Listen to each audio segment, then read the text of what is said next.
ก็ได้พูดไปในเรื่องของพุทธกิจนะครับพุทธกิจคืออะไรพุทธกิจก็คือกิจและการงานที่พระพุทธองค์ทรงบำเพ็ญนะทรงบำเพ็ญในช่วงระยะเวลาที่พระพุทธองค์ได้ตรัสรู้เป็นพระสัมมาสัมพุทธเจ้าแล้ววันหนึ่งพระพุทธองค์ทำอะไรบ้างนะครับแล้วก็จัดอยู่ในการไหนอย่างไรนะครั้งที่แล้วก็ได้ศึกษาไปว่านะครับเรื่องของพุทธกิจเนี่ยถ้าว่าโดยกิจเนี่ยก็จะมีอยู่สองอย่างนะครับกิจที่มีประโยชน์และก็กิจที่ไม่มีประโยชน์นะครับโดยบุคคลทั่วไปนะครับโดยเฉพาะเราปุถุชนเนี่ยเราก็ทำทั้งสองอย่างนะครับโดยส่วนมากก็เป็นกิจประเภทที่ไม่ส่งเสริมในเรื่องของการหลุดพ้นเป็นกิจที่ทำไปเพื่อจะหาหนึ่งก็คือหาอาหารนะครับเลี้ยงชีพนะอันที่สองก็คือหายศนะหาเกียรติยศชื่อเสียงพวกนี้นะแต่ของพระพุทธองค์เนี่ยเรื่องกิจที่ไม่มีประโยชน์เนี่ยพระพุทธองค์ละได้แล้วตั้งแต่ตอนที่พระพุทธองค์ทรงตรัสรู้เป็นพระสัมมาสัมพุทธเจ้าที่ใต้ต้นโพนะครับใต้ต้นโพวัชิระอาจนะครับที่วัชิระอาจใต้ต้นโพพุทธคยานะครับแล้วก็ทรงมาบำเพ็ญบารมีที่เป็นประโยชน์นะครับบำเพ็ญบารมีที่เป็นประโยชน์ก็จะมีถ้าเราว่าโดยกิจเนี่ยว่าโดยช่วงระยะเวลาในวันหนึ่งเนี่ยพระพุทธองค์ก็จะทำอยู่สรุปแล้วก็คือจะมีอยู่5ขั้น5ระดับด้วยกันนะครับก็เรียกว่าเป็นพุทธกิจนะพุทธกิจในแต่ละวันนะทีนี้เราไปดูสไลด์นะสไลด์ครั้งที่แล้วก็ได้พูดถึงเรื่องของการพรรณนาพุทธกิจตรงนี้นะก็พูดไปนะในส่วนที่หนึ่งเราพูดไปแล้วนะครับก็คือกิจในปุเรพัทนะปุเรพัทส่วนกิจที่สองนี้ยังไม่ได้พูดถึงนะขออธิบายคร่าวๆก่อนในตรงนี้นะครับว่าปุเรพัทนี้ก็คือหมายถึงกิจที่พระพุทธองค์ทรงทำในช่วงระยะเวลาตั้งแต่ทรงตื่นพระบรรทมแต่เช้านะครับตั้งแต่ตี 4นะครับส่วนระยะเวลาที่ถึงตี 4จนถึง 6 โมงเนี่ยก็จะไปอยู่อีกอันหนึ่งเราเรียกว่าเป็นกิจในปัจฉิมยามนะครับเพราะฉะนั้นเราก็จะเริ่มที่ถ้าเป็นปุเรพัทเนี่ยก็จะเริ่มตั้งแต่ 6 โมงเช้านะครับ 6 โมงเช้าตอนที่ฟ้ากำลังสว่างนะครับ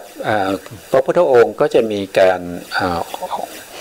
ออกบิณฑบาตนะครับออกบิณฑบาตนะตอนเช้าตรู่นะครับประตูเมืองเปิดนะพระพุทธองค์ก็จะเข้าไปในเมืองนะครับปกติแล้วที่วัดหรือสถานที่พระพุทธองค์ทรงพักจำพรรษาเนี่ยจะอยู่นอกเมืองนะครับจะอยู่นอกเมืองไม่ได้อยู่ในเมืองนะครับอย่างเช่นพระเชตวันนะครับจะอยู่นอกเมืองอยู่ทางทิศเหนือนะครับของเมืองสาวัตถีนะครับเพราะฉะนั้นเมืองสาวัตถีเนี่ยเขาก็จะปิดประตูในช่วงตอนเย็นนะครับประมาณ 6 โมงนะครับ 6 โมงเย็นแล้วก็จะมาเปิดเอาอีกทีก็ตอนเช้านะครับ 6 โมงเช้านะเพราะฉะนั้นช่วงระยะเวลาที่พระพุทธองค์เสด็จเข้าไปบิณฑบาตในเมืองนี้ก็จะเป็นช่วงตั้งแต่ 6 โมงเช้านะครับเราเรียกว่าเป็นกิจในปุเรพัทนะครับเวลาที่พระพุทธองค์เสด็จไปเนี่ยก็จะพอเข้าประตูเมืองเนี่ยก็จะมีเขาเรียกว่าเป็นรัศมีนะครับเป็น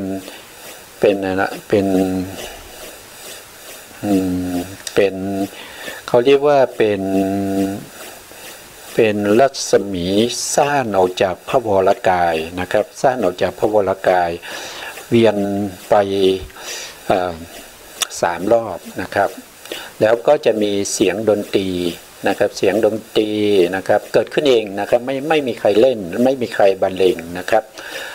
เสียงม้าเสียงนกนะครับก็จะส่งเสียงนะก็จะส่งเสียงคล้ายๆว่าเป็นสัญญาณให้ชาวบ้านที่เตรียมตัวที่จะใส่บาตรเนี่ยรู้ว่า นะครับรู้ว่าพระพุทธองค์เสด็จเข้ามาแล้วนะครับ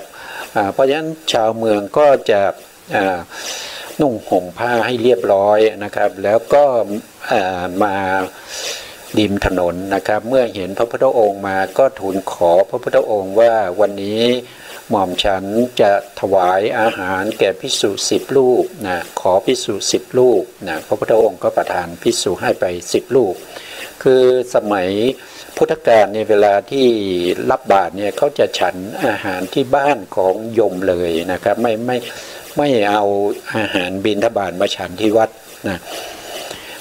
บางท่านก็ขอ20 รูปบางท่านก็ขอ100 รูปนะครับตามกำลังที่เขาเตรียมไว้ในการที่จะถวายอาหารเช้าแด่พระภิกษุนะครับบางท่านก็นิมนต์พระพุทธองค์นะครับรับบาตรแล้วก็ให้พระพุทธองค์เนี่ยเข้าไปในบ้านแล้วก็ถวายอาหารนะครับก็ตามธรรมเนียมของคนในยุคนั้นนะครับพระพุทธองค์เมื่อฉันเสร็จนะครับพระพุทธองค์ก็จะแสดงธรรมนะครับก็จะแสดงธรรมหรืออนุโมทนาในธรรมในกุศลของผู้ที่ถวายนะครับก่อนที่พระพุทธองค์จะ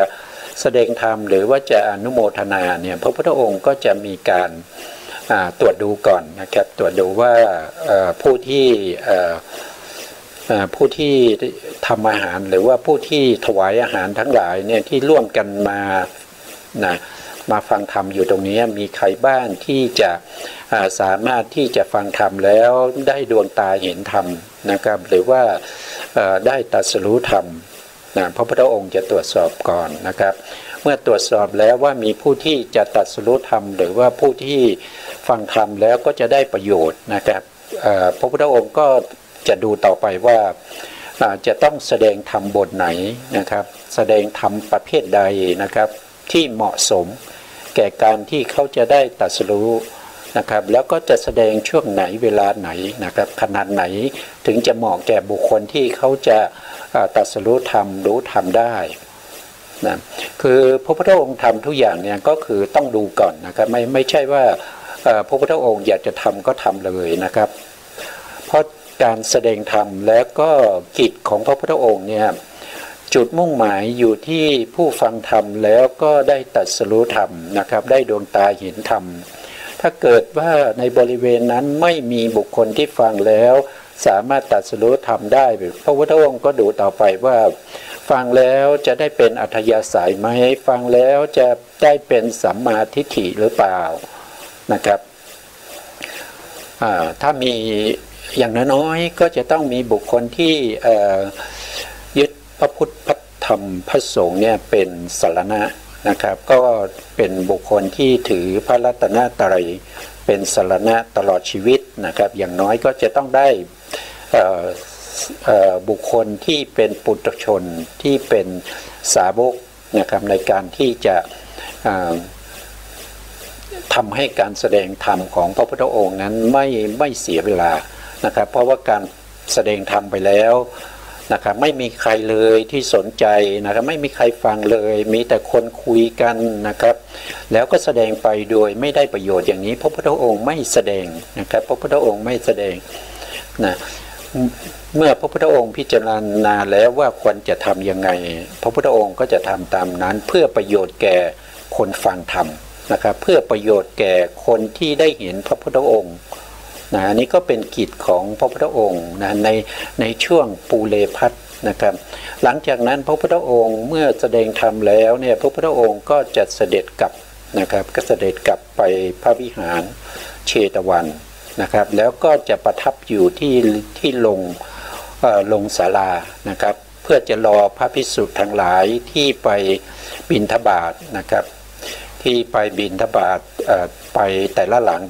เนี่ย5 รูป10 รูปหรือ20 รูปหรือ100 รูปนะครับที่อยู่ตามที่ประชาชนนะนิมนต์ไปนะครับรอจนกว่าพระภิกษุทั้งหลายเนี่ยกลับมาจนหมดนะกลับมาวัดจนหมดพระพุทธองค์ก็จะเสด็จเข้าคันธกุฎีนะครับ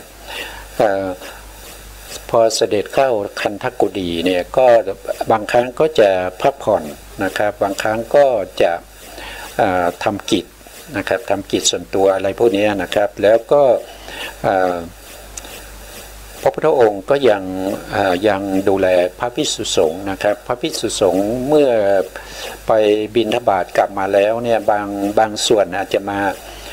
พูดคุยกันหรือสนทนากันที่ศาลาเกี่ยวกับเรื่องของบุคคลที่ให้ทานแล้วก็อาจจะมีอะไรที่พิเศษนะครับเมื่อพระพุทธองค์รู้ว่าสิ่งนั้นเป็นประโยชน์นะครับที่จะให้ภิกษุทั้งหลายได้ฟังพระพุทธองค์ก็จะเสด็จมาแล้วก็ตัดกับภิกษุทั้งหลายเหล่านั้นว่าพวกเธอกำลังสนทนาเรื่องอะไรกันอยู่นะก็เรื่องนี้นะครับเมื่อพระพุทธองค์ได้ทราบแล้วก็จะแสดงธรรมให้ฟังว่า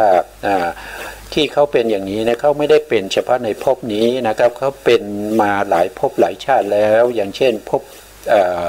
นับถอยหลังไปจากนี้ในภพที่2ที่3นะเขาก็เป็นอย่างนี้นะครับอันนี้ก็เป็นว่าโ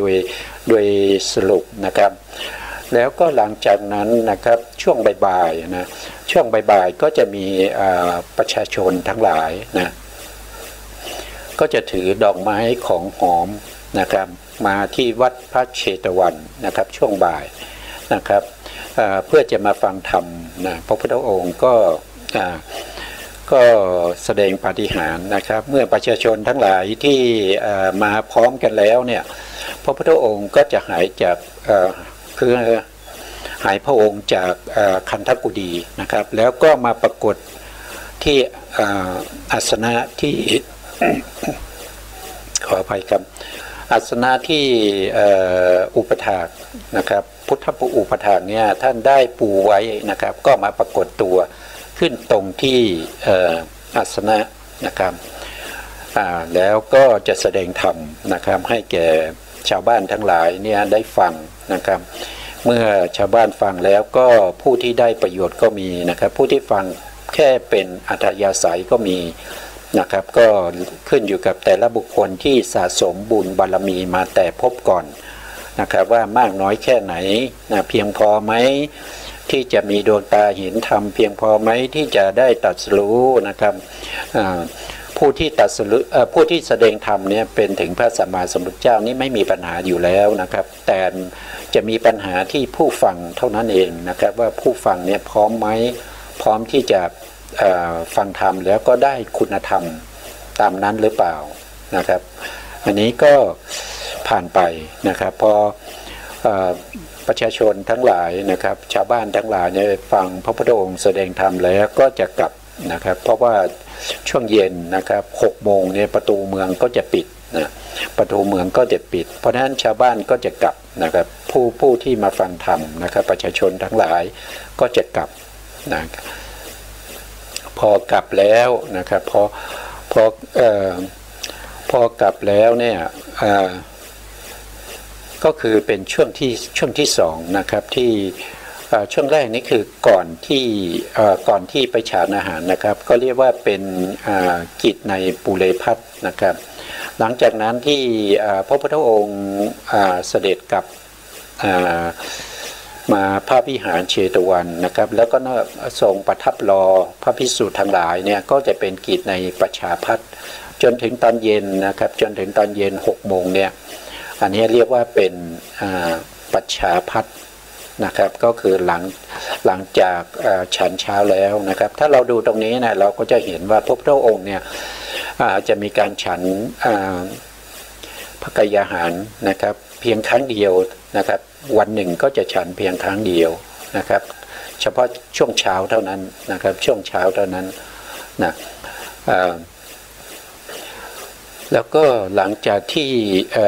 กิจที่พระพุทธองค์ทรงแสดงธรรมให้แก่ภิกษุนะครับภิกษุที่กลับจากบิณฑบาตมาแล้วก็มาสนทนากันนะครับอันนั้นช่วงเราเรียกว่าเป็นช่วงที่เป็นกิจในประชาพัฒน์นะครับแล้วก็ช่วงตอนบ่ายที่พระพุทธองค์แสดงธรรมแก่ประชาชนคฤหัสถ์ทั้งหลายเนี่ยก็คือ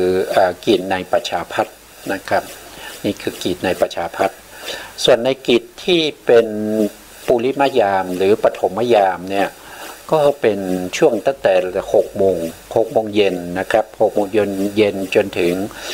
ง4 ทุ่มนะครับช่วงนี้ก็จะแสดงธรรมโปรดพวกภิกษุทั้งหลายนะครับ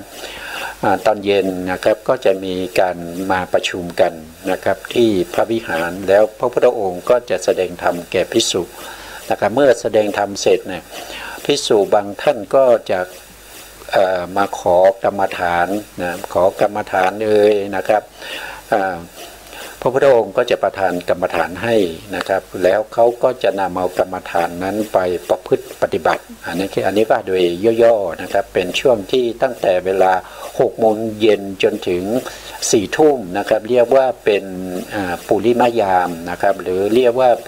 ปฐมยามนั่นเองนะครับอันนี้ว่าโดยย่อๆนะครับมาต่อไปในข้อที่4นะข้อที่4ก็คือกิจในมัชชิมยามนะกิจในมัชชิมยามนี้ก็คือหลังจากที่พระภิกษุสงฆ์ทั้งหมดที่ฟังธรรมแล้วก็กลับไปแล้วนะครับพระพุทธองค์ก็จะนั่งประทับนั่งอยู่ที่เดิมนะครับเพราะว่าจะมีพวกที่เป็นเทวดานะครับพวกที่เป็นเทวดาเป็นพรหมนะครับหรือว่าเป็นมนุษย์ทั้งหลายนะครับที่สนใจในเรื่องของการที่จะฟังพระสัทธรรมนะครับก็จะเข้ามาเฝ้าพระพุทธองค์นะครับก็จะมาในช่วงนี้นะเข้ามาเฝ้าพระพุทธองค์แล้วก็มาถามปัญหาต่างๆนะครับหรือว่าจะให้พระพุทธองค์แสดงธรรมโปรดนะครับก็จะมีพวกที่เป็นเทวดามาจากไหนก็มาจากใน10,000 โลกธาตุท่านบอกว่าอย่างนั้นนะครับมาจาก10,000 โลกธาตุ10,000 โลกธาตุนั้นก็คือหมายความว่าอย่างไรนะก็หมายความว่า10,000 จักรวาลนั่นเองนะครับในรัศมีจักรวาลของเรานี้ออกไปรวมกันแล้วก็จะมี10,000 จักรวาลเราเรียกว่า10,000 โลกธาตุนะครับเทวดาเหล่านั้นนะเทวดาในที่นี้ก็หมายถึงทั้งที่เป็นเทวดาในชั้นจตุมมหาราชิกาไปจนถึงปารมินมิตรวัสวัตตีใน6 ชั้นในทุกๆจักรวาลที่มีความสงสัยไม่ใช่มาทุกองค์ทุกรูปนะ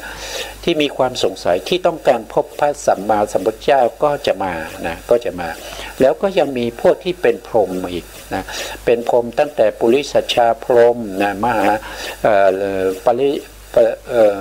ปุโรหิตาพรหมมหาพรหมจนไปถึง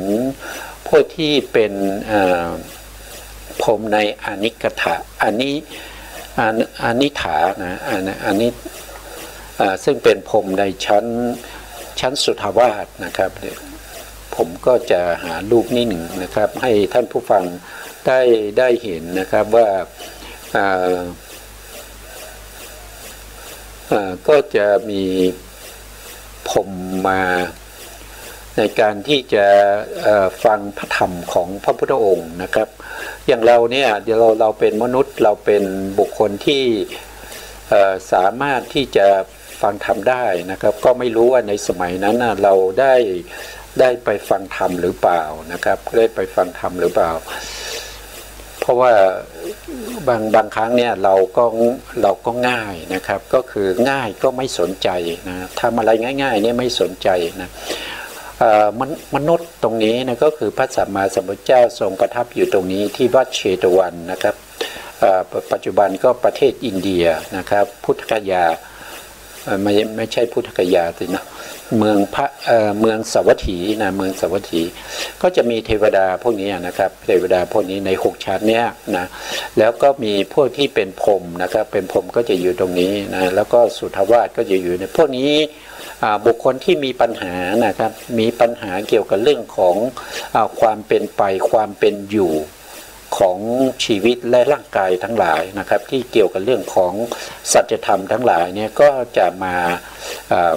าทูลถามปัญหาที่มนุษยภูมินะครับทูลถามปัญหาแก่พระสัมมาสัมพุทธเจ้านะพระสัมมาสัมพุทธเจ้าก็จะแก้ปัญหาให้เขานะครับอันนี้ก็คือมาในมัชชิมยามนะครับเป็นกิจในมัชชิมยามก็คือตั้งแต่4 ทุ่มไปจนถึงตี 2นะครับช่วงนี้เป็นช่วงที่ เทวดาและพรหมทั้งหลายที่มาจากหมื่นจักรวาลมาจากหมื่นจักรวาลเพื่อจะเข้าเฝ้าพระพุทธองค์นะครับเพื่อจะถามปัญหานะครับจะมาถามสิ่งต่างๆมงคลเช่นมงคลละสูตรเนี่ยก็คือเทวดานะครับเทวดาชั้นดาวดึงส์เนี่ยท่านมาถามปัญหานะครับก็จะมาในช่วงนี้นะแล้วหลังจากนั้นตั้งแต่ตี 2ไปเนี่ยก็จะเรียกว่าเป็นกิจในปัจฉิมยามนะปัจฉิมยามเนี่ยพระพุทธองค์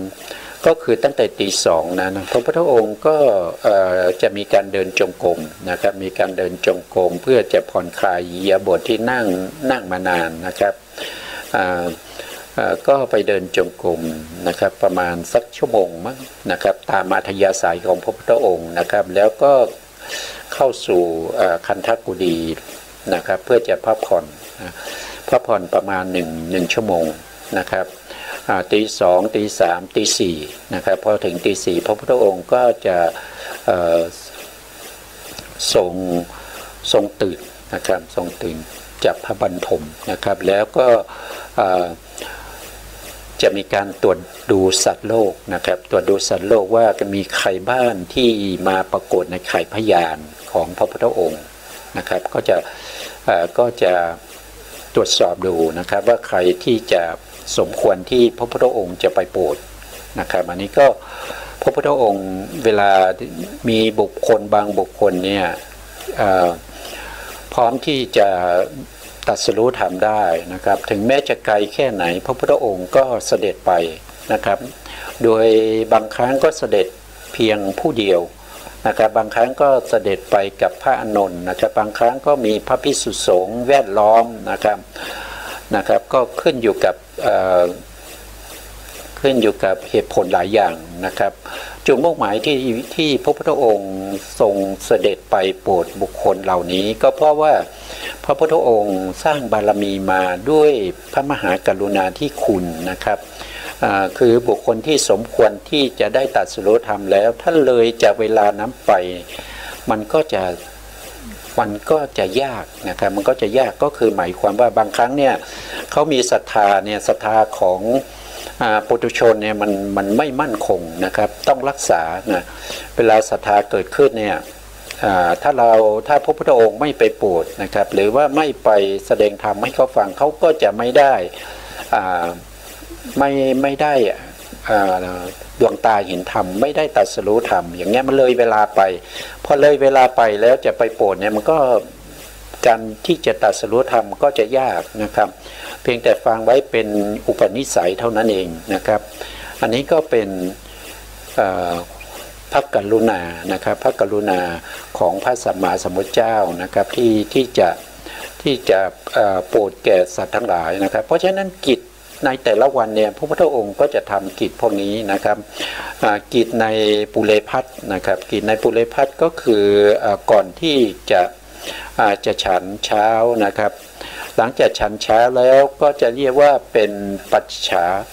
นะครับก็จะเรียกว่าปัจฉาพัทนะครับก็คือกลับมารอพระภิกษุทั้งหลายที่ศาลานะครับแล้วก็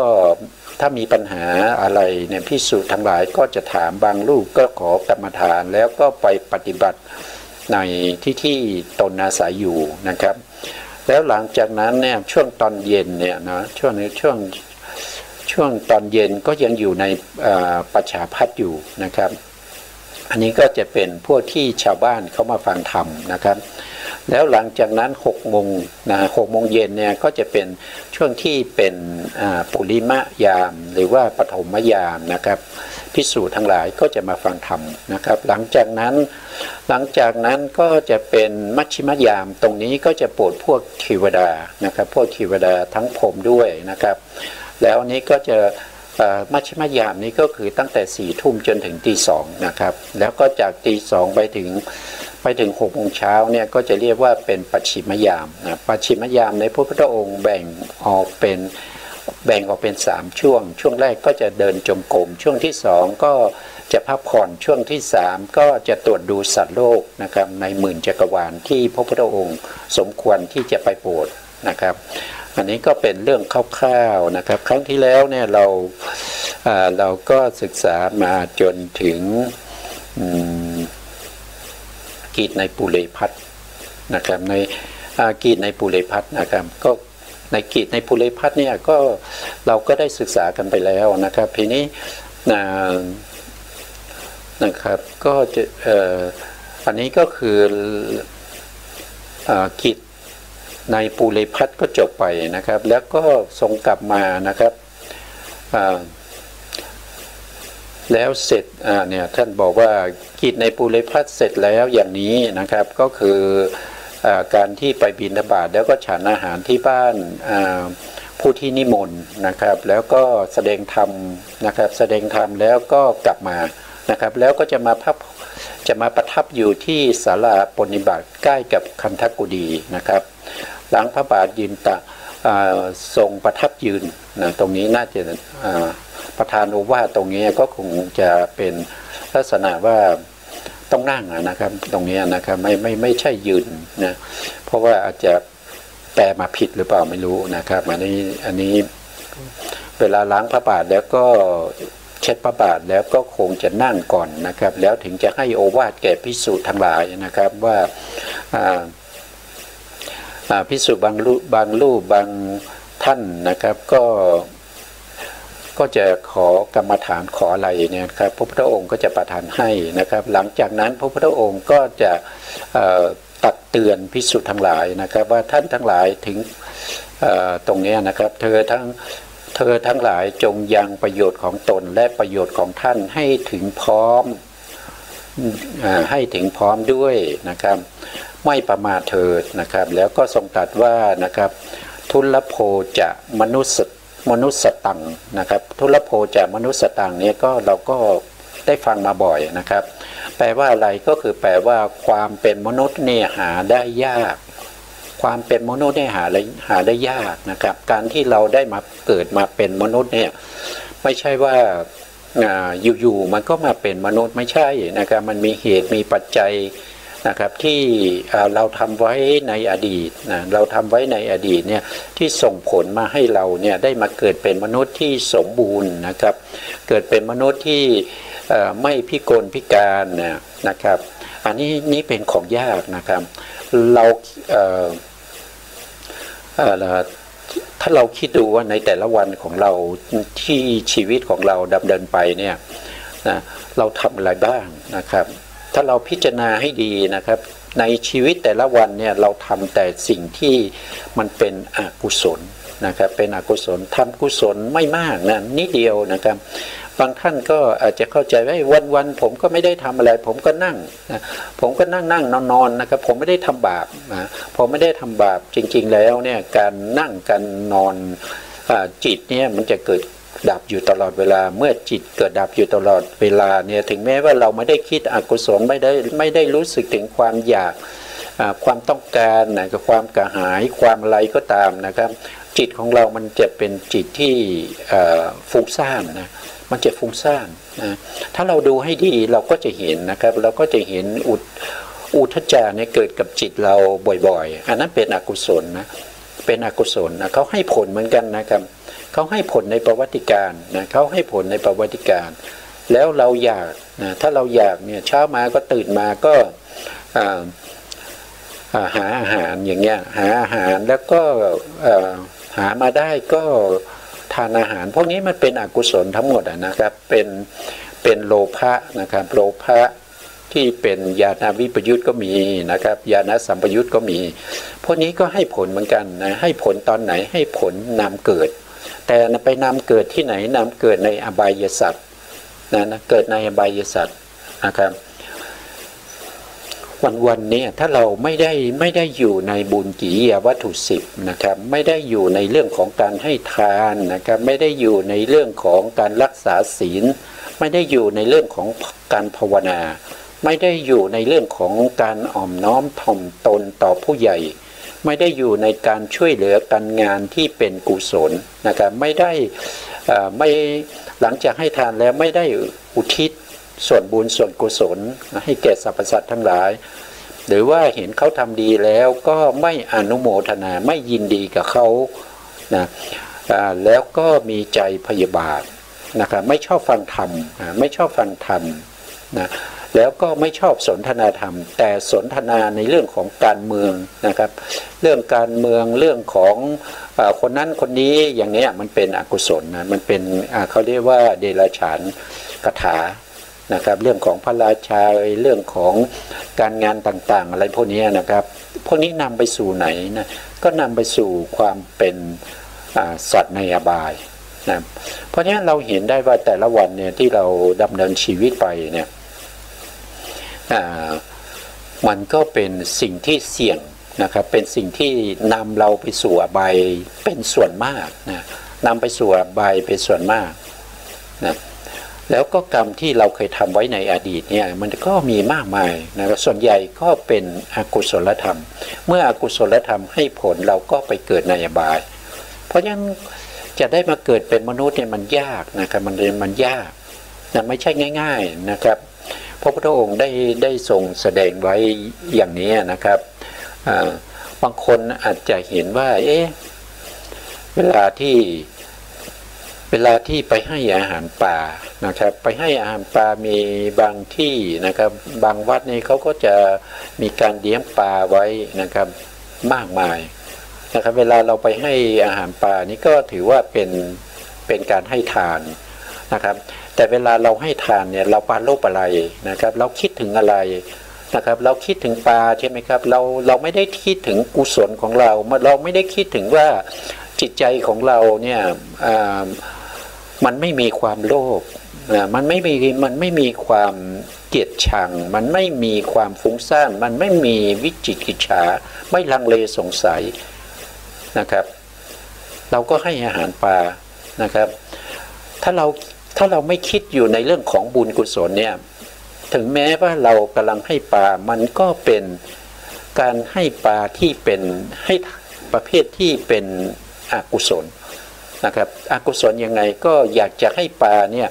มาเยอะๆมาดูนะครับมาเป็นที่เห็นที่เราได้เห็นปลาเยอะๆอย่างเนี้ยนะครับก็เป็น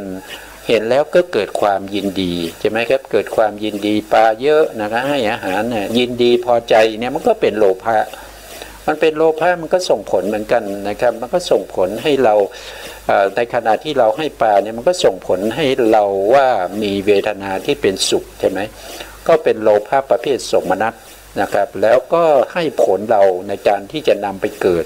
เราจะไปเกิดเป็นอะไรเมื่อเราดูปลาเราคิดถึงปลาเราก็ไปเกิดเป็นปลานั่นเองนะมันก็จะเป็นลักษณะอย่างนี้นะอันนี้คือความเกิดเป็นมนุษย์เนี่ยมันแสนยากนะมันแสนยากนะต่อไปนะครับในพระพุทธองค์ก็ทรงตรัสต่อไปนะครับว่าพุทธ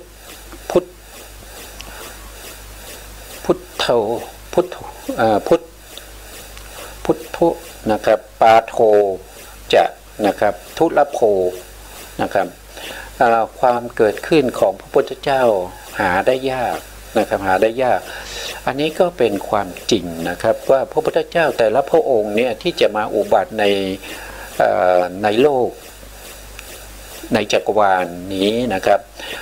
พูดง่ายๆว่าในอนันตจักรวาลนี้มีอยู่จักรวาลเดียวที่พระพุทธองค์จะมาอุบัติหรือมาตรัสรู้ได้เนี่ยก็คือจักรวาลของเรานี้แหละนะครับที่เราอาศัยอยู่ปัจจุบันนี้นะครับแล้วก็จักรวาลนี้ก็ไม่ได้ตั้งอยู่นานนะครับถ้าเราเทียบโดยความเป็นมหากาพย์เนี่ยจักรวาลของเราจะอยู่แค่1/4ของมหากาพย์นะจะอยู่แค่1/4ของมหากาพย์นะครับใน4ส่วนนั้นน่ะผมเคยนำนี่อยู่ตรงนี้นะเคยพูดถึงในเรื่องของมหากาพย์ให้พวกเราฟังแล้วนะครับเพราะว่าอนันตจักรวาลมันมีลักษณะเป็นอย่างนี้นะครับในปัจจุบันนี้เราก็อยู่ตรงนี้นะครับอยู่ตรงนี้นะครับอันนี้เราเรียกว่าเป็นวิวัตตถายีอาสงไขยกัปนะครับแล้วเราอยู่ท้ายๆกับตรงนี้แล้วนะครับเพราะว่าตั้งแต่เริ่มต้นของต้นกัปนะครับมาจนถึงความสิ้นของกัปตรงนี้นะครับมีระยะเวลาเราเรียกว่าเป็นเขาเรียกว่าเป็นอายุกัปนะอายุกัป นะอายุกับคืออะไรอายุกับก็คืออย่างเช่นปัจจุบันนี้เรามีอายุกับอยู่ที่74-75 ปีนะครับมนุษย์ในชมพูทวีปอย่างพวกเราเนี่ยก็จะเฉลี่ยแล้วก็จะตายในอายุประมาณ74-75 ปีนี้เป็นส่วนใหญ่นะครับเขาเรียกว่าเป็นอายุกับนะเป็นอายุกับแล้วก็อายุกับในช่วงนี้ก็จะเป็นขาลง100 ปีเนี่ยอายุกับก็จะลดลง1 ปีใช่ไหมครับเมื่อพระพุทธศาสนาของเราเนี่ยสิ้นไปเมื่อ 5,000 ปีนะ 5,000 ปีมนุษย์เราก็จะมีอายุเฉลี่ยอยู่ที่50 ปี50 ปีก็จะตายนะครับจะมากกว่าก็ได้60 ปีอย่างนี้นะครับก็ถือว่าสูงสุดแล้วเหมือนกับปัจจุบันนี้เรามีอายุกับอยู่ที่74-75 ปีบุคคลที่จะมีอายุ120 ปีเนี่ยมันก็หายากนะมันหายากนะ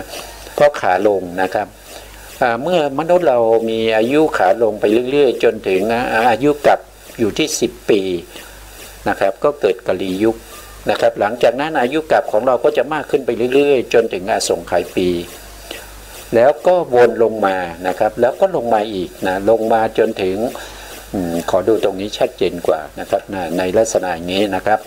อันนี้เรียกว่าเป็นอายุของมนุษย์ในชมพูทวีปนะอันนี้นะครับคือเริ่มต้นเนี่ย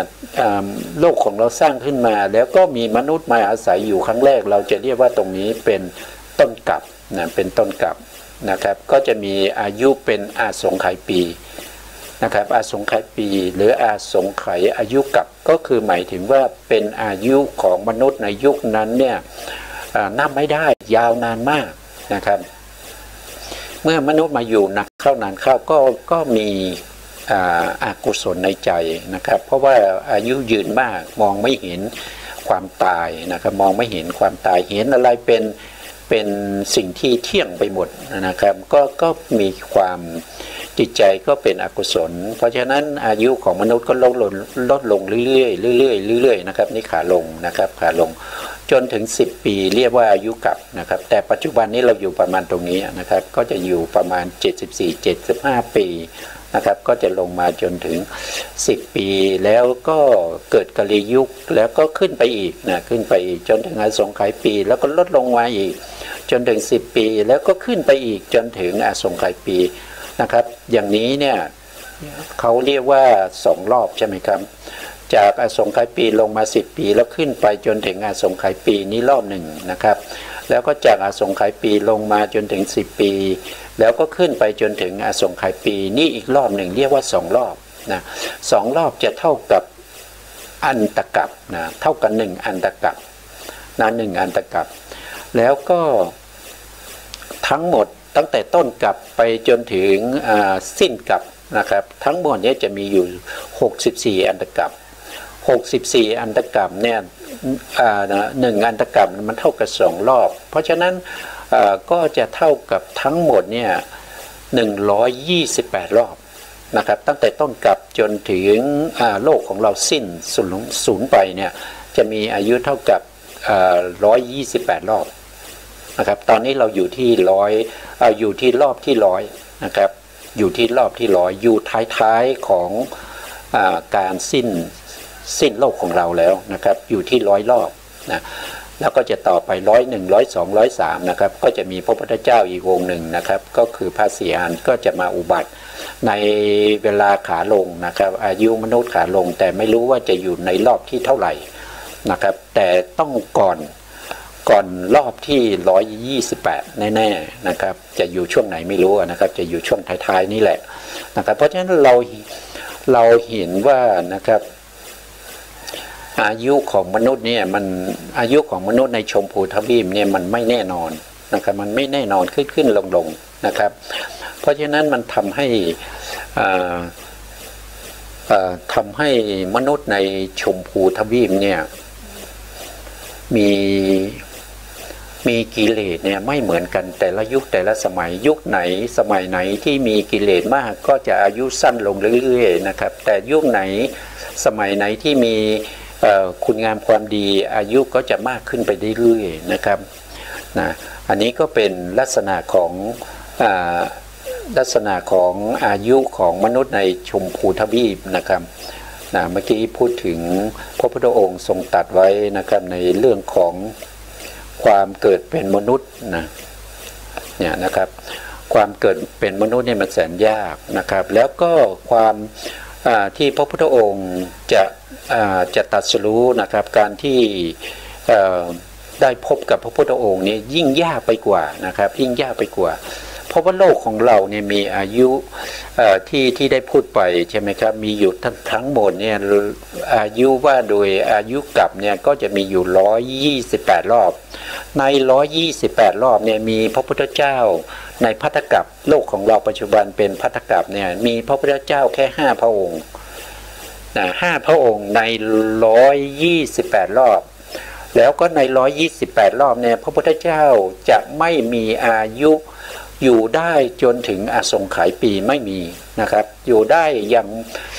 พระพุทธองค์จะมาตรัสรู้เนี่ยก็จะอยู่ในช่วงระยะเวลา100,000 ปีนะครับแล้วก็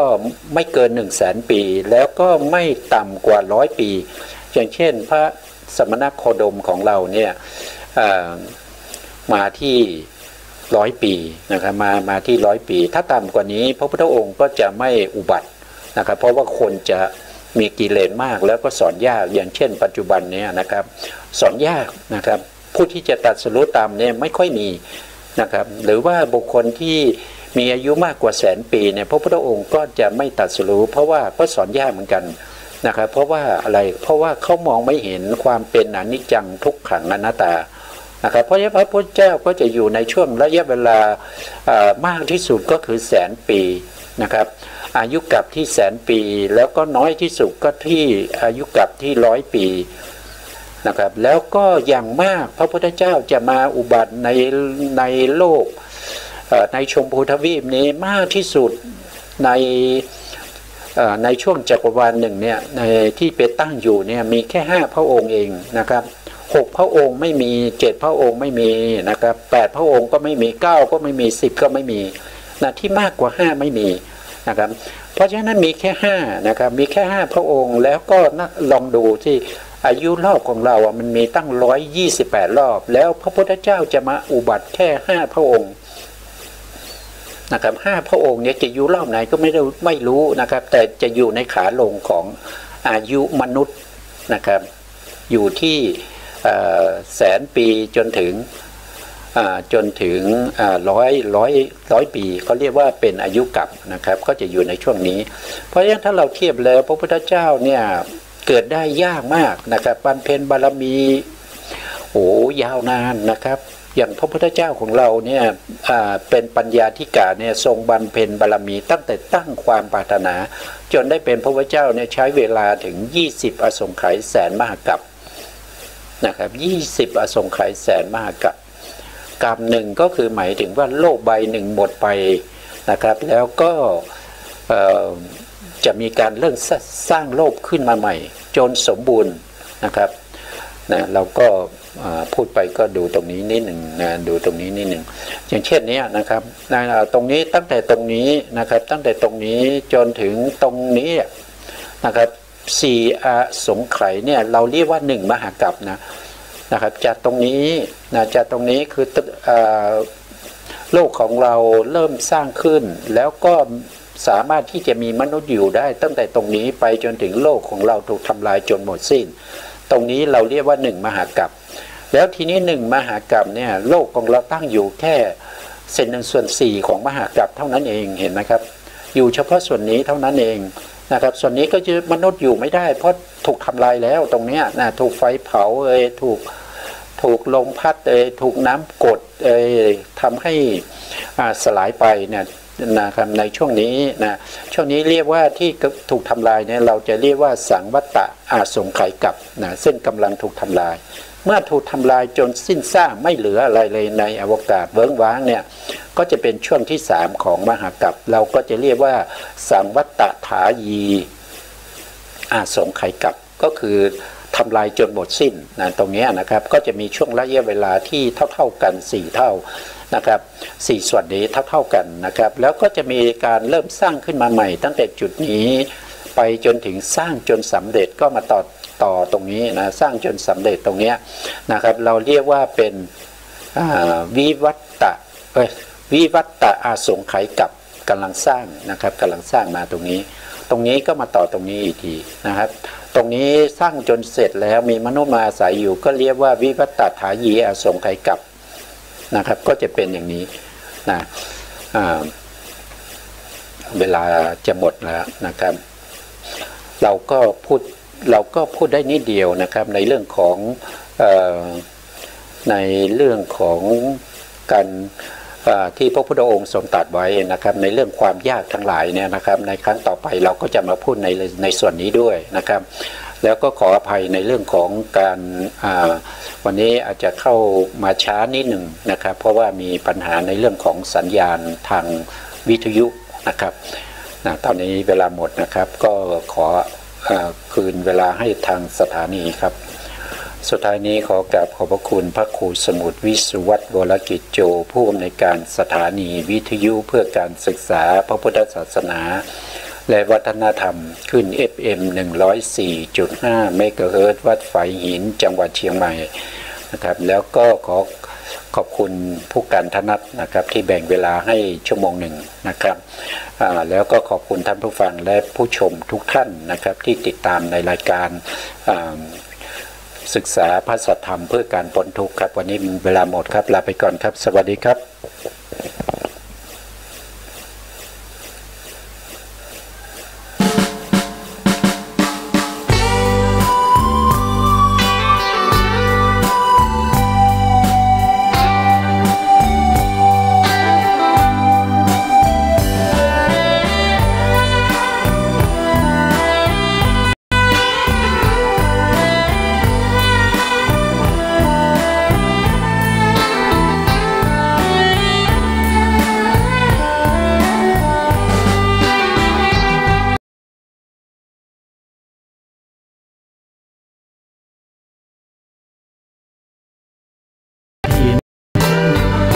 ฟังเรื่องความทุกข์